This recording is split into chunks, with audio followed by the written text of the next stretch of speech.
Welcome to the Brothers of Destruction podcast, where we break down all the latest WWE action. From epic rivalries to shocking twists, we've got the full breakdown.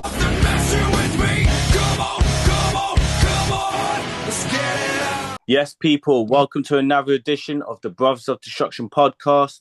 You've got your boy here, PrimeTime. You got my brother Flace. We're going to get into it raw this past Monday night. So we're going to look at the continuing budding relationship between LA Knight and Solo Sikoa up against the Bloodline. Now, Span's been thrown in the works. We've got another group involved, a new group involved in it. We've got the contract signing between Bron Breakker and Obafemi, two guys considered the future in WWE. We've got the Lucha final that has been set in this tournament to see who faces Roman Reigns. We'll discuss that. And a couple of other things, including one debut or one return on Raw, and also a debuting superstar in the next few weeks. We'll get into that. But before we do, guys, remember to like and subscribe to us on YouTube. Check us out. Send your comments, give us your feedback, and let us know what you think of the episodes. And before we get into anything else, guys, big shout out to you all because we have finally reached 300 subscribers on YouTube. So big up, guys. Thank you for your support. Big up. Keep going. Keep pushing. Goals 400 now. Let's aim for 400 there, guys. We love you and appreciate your support. 100%. How we doing, bro? Yeah, I'm good. Not bad today. We're going to get into Raw now. So we're going to discuss the opening and main event segment because they both lead into each other. Now, we've both been enjoying this new face, Solo Sikoa. And I think we was relieved as well. Not just happy, relieved that he's not joining the Bloodline. Yeah. As we thought last week on Raw. So that was awesome. So Usos against LA Knight and Solo Sikoa was set. Your warning shot, pew pew. You got Solo doing the Matrix. Great opening way to Raw. Yeah. Great opening way to He's Raw. on fire at the moment. He's loving it at the moment. He's having fun by the looks of it. But there was a thing I didn't expect as well. I think this was a bit of a shock.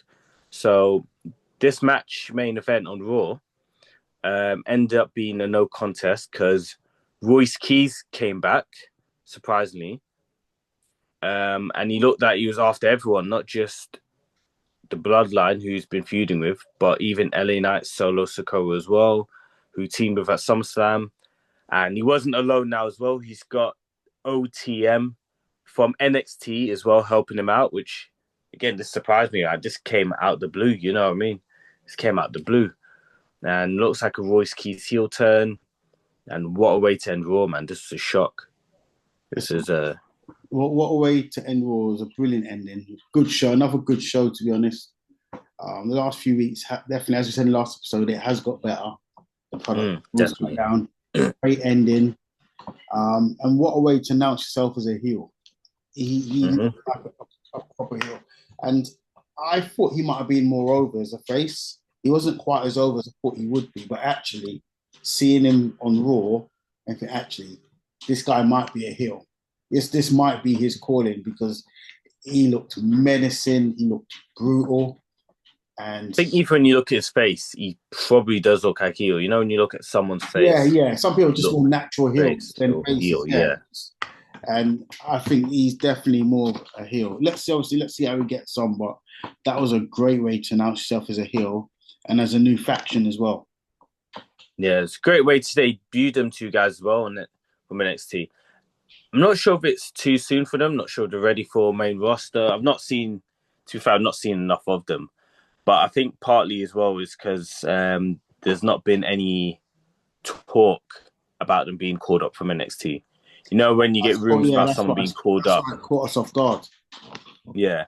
But that was probably a good thing as well. There was no reports that came out about it. No rumors. It was just a shock. It was like, oh, wow, okay.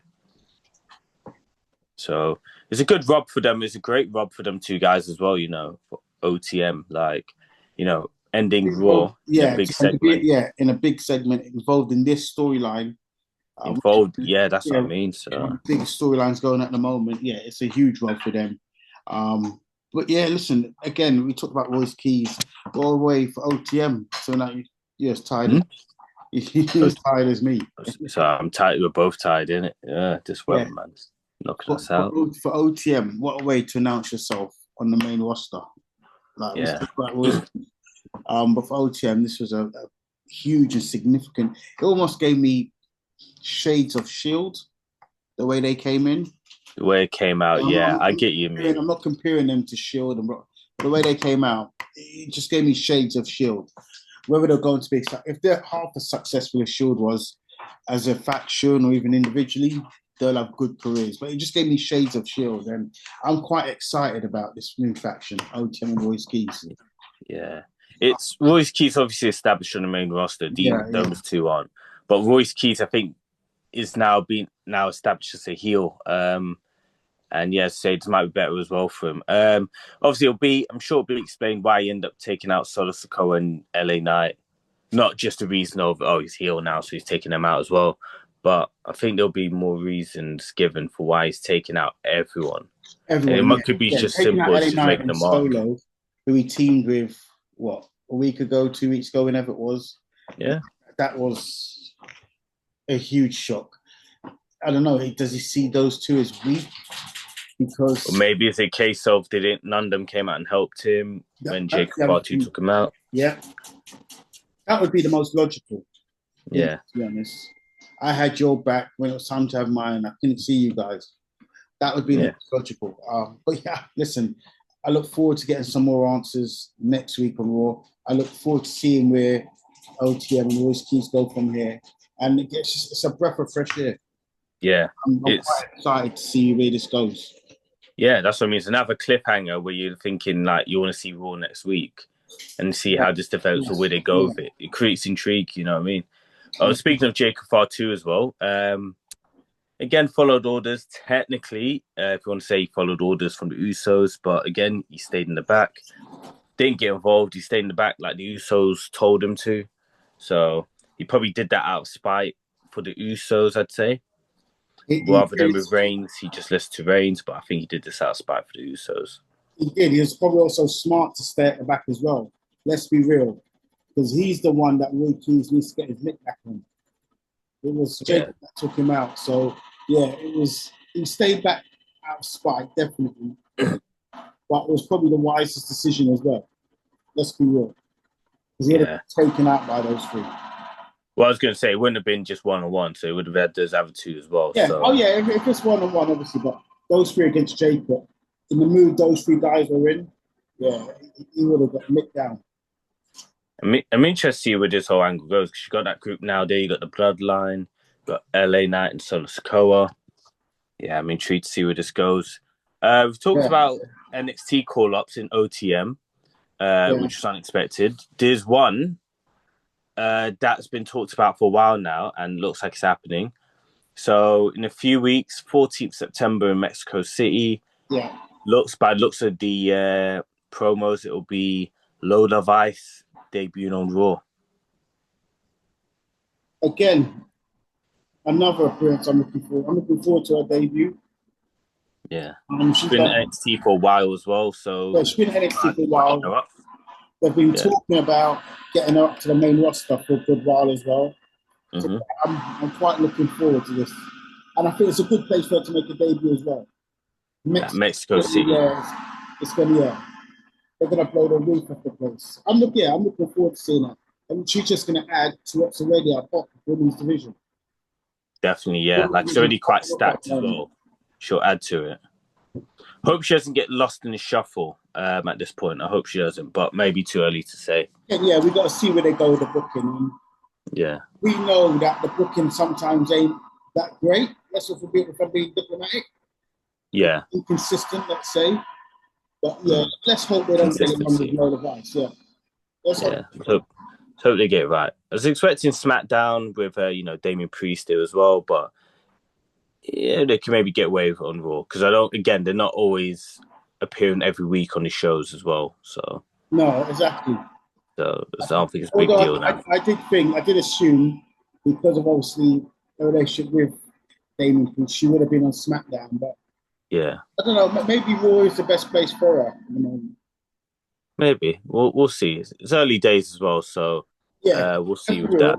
It's about her and her career rather than being obviously it's nice being with your partner, being on the road with your partner, but Yeah.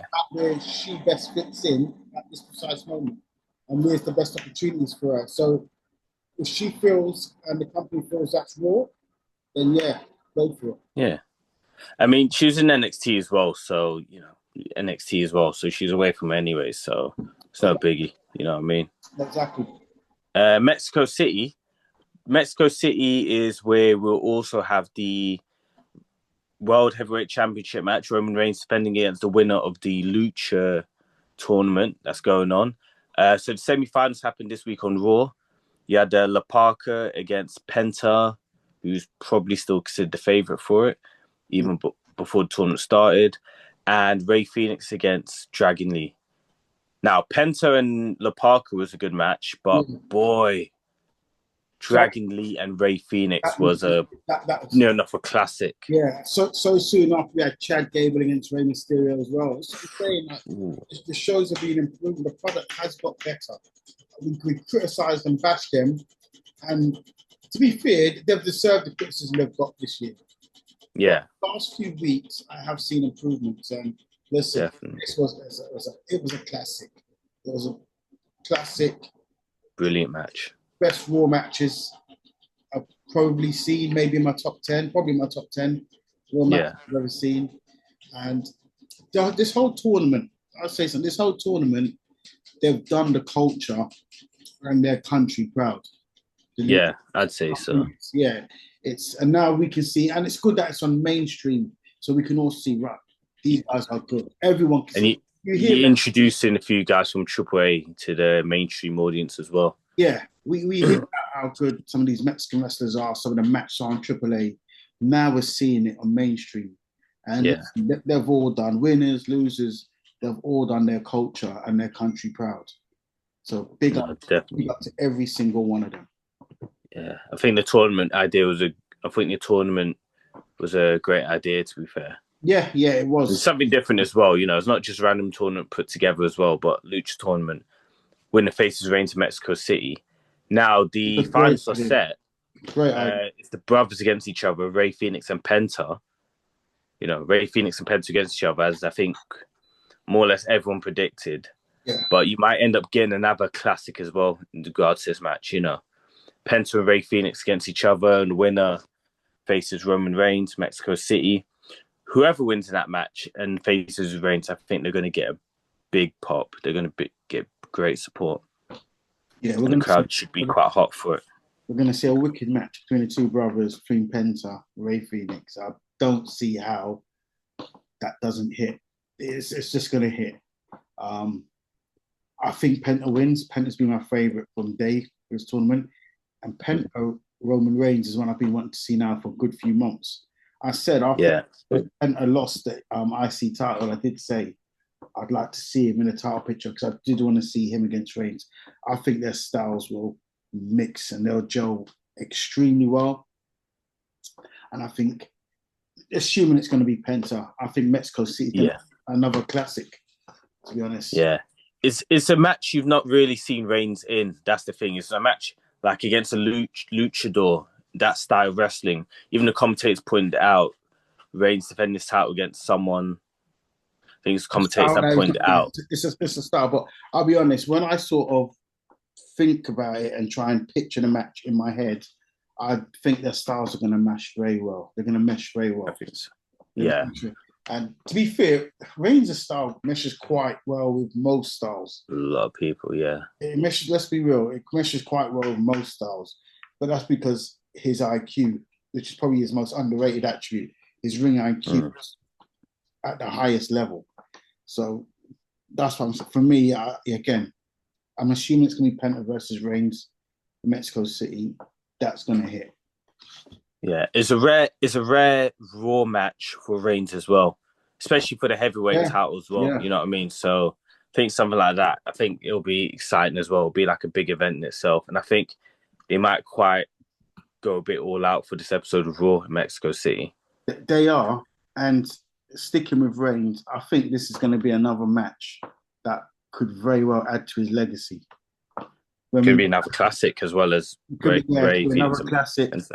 Mexico City against luchador style. it will just add, especially if he has a banger. And let's be honest, he's more than likely going to win.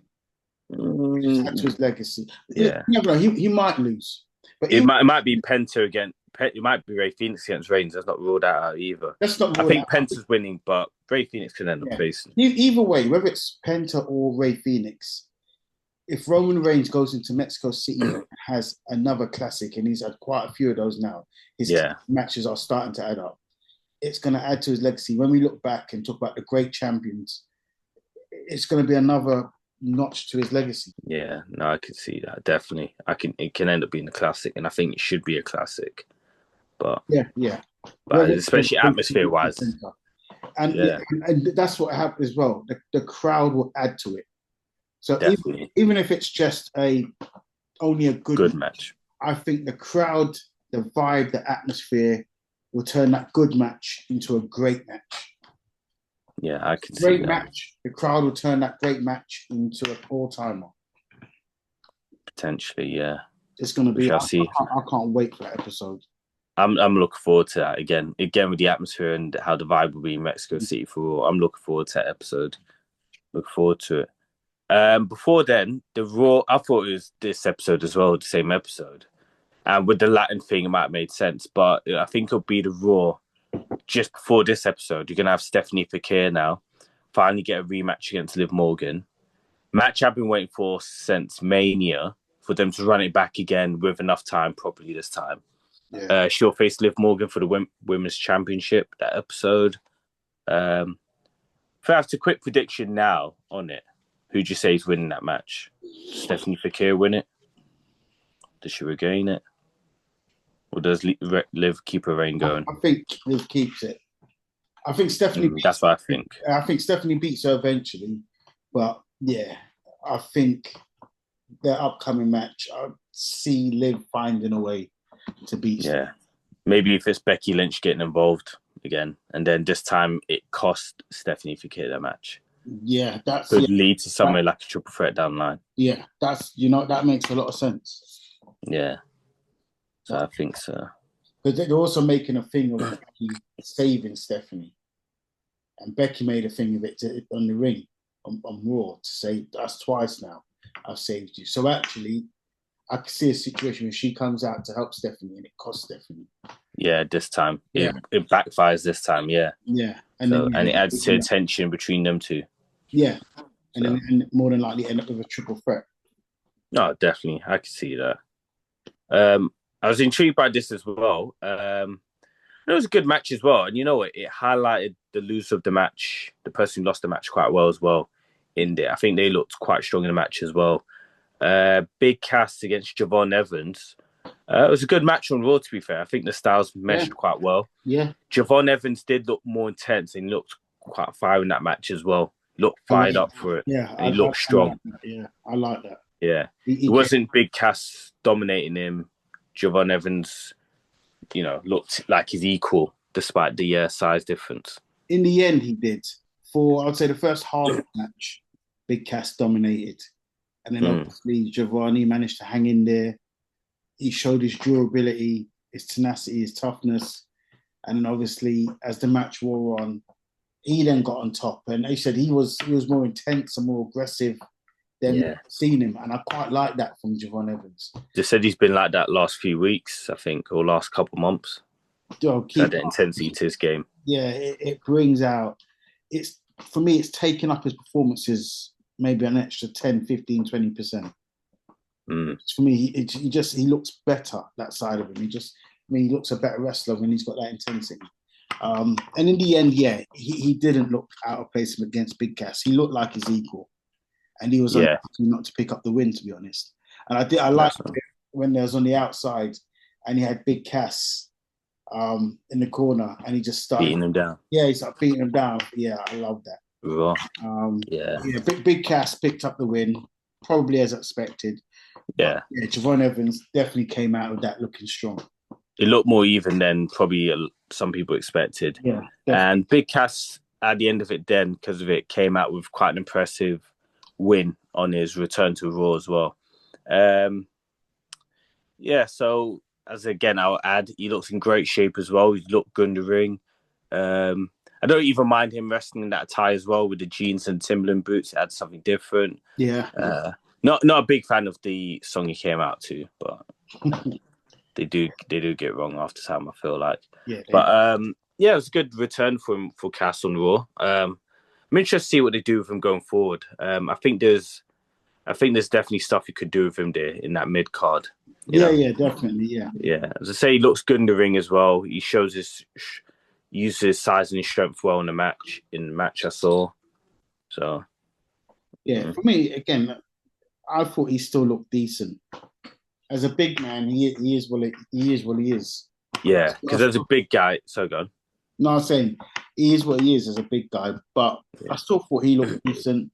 Yeah. I thought, again, he was partly the reason why I thought Javon looked so good. And Javon came out of that looking strong. Javon was the reason why Big Cass looked so dominant as well. So, yeah, their styles meshed quite well. And credit to both. Yeah, it's a good match. I thought they both helped each other come out looking strong. No, definitely. A big up to both of them. We'll see what either of them to do going forward. I think it'll be interesting to see what Javon does. I think he's going to work against the Judgment Day. Big Cass, we'll see what he moves on to next going forward. Do you know what? Sorry, just to stop you there. I was watching it, and when Judgment Day came out and attacked Javon, I don't know why. Something was saying this Big Cass going to turn around and help him and turn face. I don't know why. Just something I was just thinking that he was going to come back out. And maybe because I was thinking Javon might have earned his respect. Because I think it's one of them matches where I think Javon would have earned his respect. And so there's a part of me thinking, I wonder if he's going to turn around now and clear out Judgment and help out Javon and pick him up and then walk off. But yeah, he didn't. So he could still end up doing that down the line. You never know. He could. At the moment, it looks like that's probably the end of Big Cass Javon. But yeah, it looks like obviously now Javon's going to be more or back involved in Judgment Day. So as you said, it could be that they're going to give Javon another beatdown at some point, and then Big Cass comes and help him. I can see that. Yeah. I thought that was going to happen on Raw, and it didn't. So yeah, I potentially see that in the future. We'll see though. It could be, or it could be someone else comes out to save him. Maybe someone returns and saves him, or maybe it's Ray in the end because they confront him backstage. Yeah. Who knows? We'll see going forward. We're going to finish off with this segment now because I think this one we need to debate a little bit and discuss this segment. Bron Breakker and Obafemi have finally signed a contract for their big match for Sunday night's main event. Titans clash, the future WWE clash with each other, as they said. Yeah. Well, I've still got a couple more weeks of Raw to build. This was a very, very strong segment to highlight both of them. Both of them got time on the mic, enough time on the mic. Both of them they got physical with each other. And Austin Theory ended up going through the table, get thrown through it. But let's talk about the on the mic as well with them, because I was impressed with both, to be fair, but Obafemi probably outshined him on the mic. There's no problem about it. On the mic, for me, it wasn't particularly close, if I'm being real. Oba's just something natural about him. Yeah, it feels very natural. Doesn't mean Bron is bad on the mic. He's just not Oba on the mic. When it's on the mic, for me, Oba's he's just very comfortable. He's very comfortable. What he says, you believe. The way he says some of his lines as well. What he says, he believes. And yeah, for me, on the mic, between them, it's not particularly close. That doesn't mean, obviously, Bron going down the line can't narrow that gap in terms of mic skills, but right now, it's Oba by some distance. Oba's over, yeah. They've got a lot of, I think some of their key attributes that could still be debated, some of it, like maybe in-ring, who's better, things like that. So just never know. Like that's a good way to debate. I think we should get a post up saying who's better, or who is really the future WWE, or who will be. Yeah, who people think should be. I think that'll be a good debate for all our subscribers and our fans to, vote on or discuss. Yeah, okay, yeah, we'll put that up on YouTube. We'll ask who really is the future. Yeah, who really is, as much as people are saying as much people saying Obafemi right now, you just never know. Like, Bron could end up shooting himself back up into that contention there. Bron, for me, is going to be a very close second. Yeah, definitely. It'll be a 1A, 1B, because there is attributes that Bron does have over currently. Yeah. I think in ring, if I'm honest, you mentioned in ring, I would probably give it to Bron. Maybe, yeah. Obafemi, Obafemi did have some great matches in NXT from what I heard.